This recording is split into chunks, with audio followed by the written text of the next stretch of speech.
One more life has been lost following the June 25th protests. 23-year-old Regan Omondi, who was shot in the hand and leg while heading home on Wednesday evening, succumbed to his injuries at Kibera Level 4 Hospital on Thursday night. His body has since been taken to Nairobi Funeral Home. Omondi's death brings to 5 the number of people shot and killed by police during the protests in Nairobi alone. Meanwhile, a post-mortem on the body of Kenneth Ouma, who was shot in Karatina, revealed he was hit twice with one bullet lodged in his chest. Gatete Njoroge reports.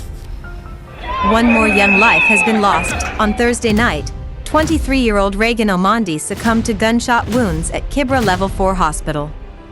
Just a day earlier, he had been walking home along Gong Road when bullets fired during the June 25th protests struck him first in the hand, then the leg. Regan never made it home. His body now lies at the Nairobi Funeral Home, where grieving family members gathered Friday morning to identify him, their pain mirrored by others who've lost loved ones in the unrest. Regan's death brings the toll of confirmed fatalities in Nairobi alone to 5. But behind that number are names, faces, and stories of young Kenyans whose futures were cut short, not by crime, but by the very system sworn to protect them. That's a total lie. Kulingana na video yako, Victor alikuwa amejificha vizuri. Ni kama target ya Victor ilianzia kutoka far. Nimejaribu kubambana na yeye miaka yangu yote, nikitarajia mtoto atanisaidia baadaye.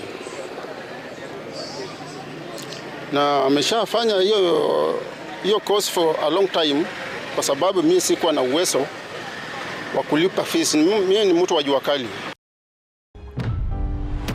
In Juja, a phone camera captured a moment of chaos. A young man, Victor Otieno, crouched low, trying to stay out of harm's way as gunfire rang out. Victor, a student at Thika Technical Training Institute, had joined his friends to peacefully honor those who died in earlier protests. He wasn't armed. He wasn't rioting.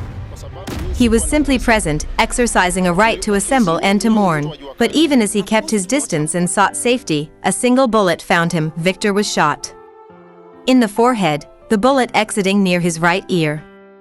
He never made it back to school. A bright future, gone in an instant. His mother's words are filled with disbelief and anguish. We were told he was on his way to the police station. That's a total lie. The video shows he was hiding. It's like someone targeted him from far. Victor had been studying for years, struggling financially to stay in school. I'm a lawyer, his mother says. But I couldn't afford his fees. He was doing that course for a long time because we believed in a better tomorrow.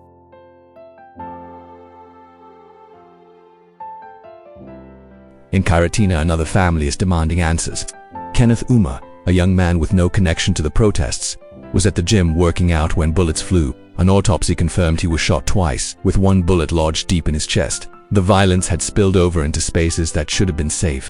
Kenneth's death is a reminder that in the face of lawless enforcement, no place is truly protected. Another tragedy unfolded in Parklands, Nairobi, where Fred Wanyonyi, security guard at the Kenya Power headquarters, was simply doing his job. He was on duty when police clashed with protesters and a stray bullet tore through the air. It found Fred not a protester, not a threat, just a man trying to earn an honest living. His death left behind another grieving family, another home shattered. The June 25th protests began as a resistance to the Finance Bill 2024, but they've since evolved into something larger, a national cry against corruption, injustice, and police violence. Youth-led, peaceful in many areas, and fueled by digital unity.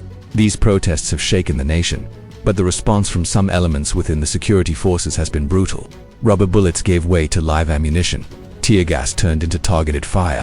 Regan, Victor, Kenneth, Fred. These were sons, students, workers, dreamers. They had futures until someone pulled a trigger. Kenya is mourning. But more than that, Kenya is watching. The streets may grow quiet, but the voices will not. Justice must speak.